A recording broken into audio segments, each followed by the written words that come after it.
All right, I'm back from vacation. All you dairy farmers and beef farmers and Miles, you know who you are, can make fun of me for going on vacation, but I like spring break and I spent my week on the beach and I relaxed, so there. But the topic of this video, if you haven't seen the thumbnail or read the title yet, we're just walking around fields because stuff's coming up. I love April. I love May. But I love June even more because that's my favorite month of the year. If you don't know that. Because stuff's finally starting to come alive. Still rainy and rainy though. Around here in Northeast Ohio, we have two seasons. Two seasons from, I don't know, about December to June. It is tolerable and mud. But to the point, let's walk around in the field. This field we put in 2018, 2017, I believe. It'd be 2017 because that's the year Dad got his truck. Well, a little bit muddy here and there. I wouldn't take a tractor on it right now. But, yeah. A lot of alfalfa coming through here. So this is a 6-year-old field this year. We did first year production was 2018. And, yeah. This is the North Field, probably the most famous field. Most of the videos are shot in here. But the South Field, we'll get to there in a second. It's looking really good. But this field we'll probably take out in a couple of years or so, put into wheat. Have Brother Jeffrey or someone else come down, one of our other buddies, come down and combine it for us. Do a couple plowing videos on that. That's a couple years in the future though, so don't get too excited. But yeah, a lot of it's just grass and stuff. It's gonna be kind of a boring video. Yeah, Dad's talking to a customer right now, and I just want to come up and see what the fields are looking like. But I will try to make a video all about our fertilizer specs and what works for us. But a crazy thing about Northeast Ohio is this whole field has its own fertilizer spec to that field. It'll be completely different to that field. Because soil, well, the soil can change within 20 feet across the access road.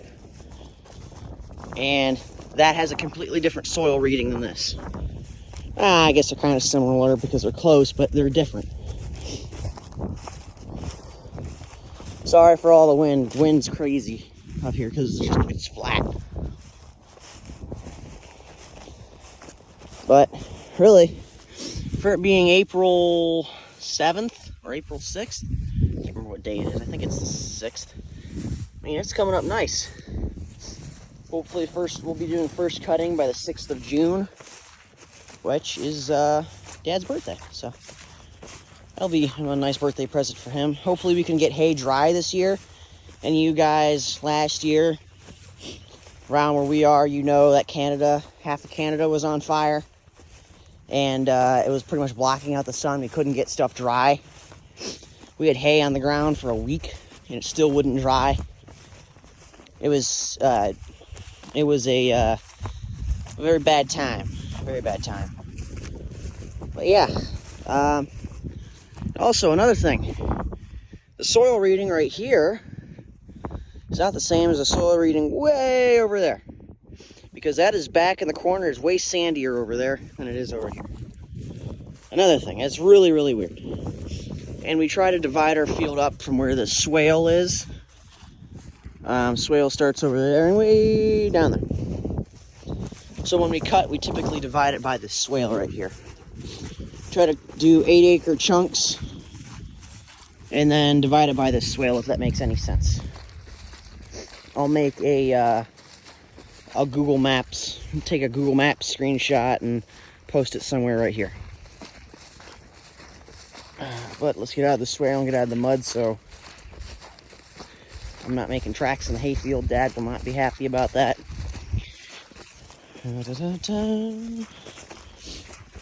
But if you stayed this long, guys, I thank you. I don't know what you see in some 16-year-old kid walking around a hayfield talking about nothingness. Oh my God, I'm tired. Ugh. But I thank you for watching. And this is so weird to say, but if you do like what you see, leave a like, leave a comment. It really helps me find out what you people like and what I can show you a little bit more of. This summer might be a tinge bit slow because I'm going to try to find an off-the-farm job, but I'll still try to get you guys as much content as possible. Content might come out like a bunch of videos in a week, or I might skip a week, or I'll try to be as consistent as possible, but to my point. And also, if you see these, like, these are not sticks, these are not twigs, or these are not weeds, these are old stems to alfalfa. So what happens is you see an alfalfa plant right here, and then these used to be the stems of an alfalfa plant. Give me a second. If I can get some light, yeah. And you see where this little bud right here, that used to be an old alfalfa leaf right here. Used to be an old alfalfa leaf, and then it wilts during the winter time, and then it dies, and then goes into hibernation. And then the reason we don't clip it before the season's over is what we'll do is these sticks, or not sticks, but these sheds, you could call them, break down in this time of year. And yeah, see, they're just starting to crumple down right about now when the orchard grass, perennial ryegrass, and alfalfa is just starting to come up. It breaks down and adds more natural ground material, or like hash to the ground. Adds more hash to the ground, or ground material. Oh, rock. It's tiny, but it's still a rock. I swear we could grow and grow and grow. Oh, deer track. Yeah, the deer love this field. My cousin, actually, I'll post a picture, took a massive deer off of this property this year, a couple years ago, or last year. But when she gutted it, it was just a massive amount of green mush that came out. And you know what that all was? Alfalfa. Yeah, the deer love our alfalfa. But as you can see, I mean, it's a bit patchy in some places, but really, the alfalfa, like this place is a perfect example. The alfalfa and the clover's coming up perfectly. We were having a lot of problems with this this field last year.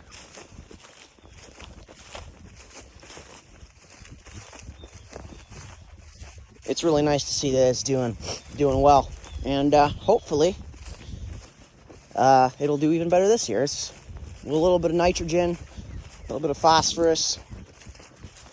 It'll take right off, and we'll have a good hay season, hopefully, knock on wood.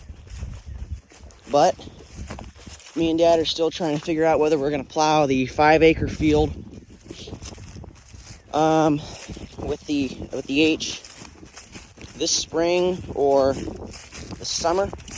But there will be a video on it, just depending on what season we do it in. Through the rock in the woods. But yeah. Oh my goodness, excuse me. Also, the 806, its time on the farm might be limited, and I'll make a video about that some other time. But if I don't make the video on that within a month or so, disregard this information. But thank you for watching, everyone. Thanks again, and tune in shortly.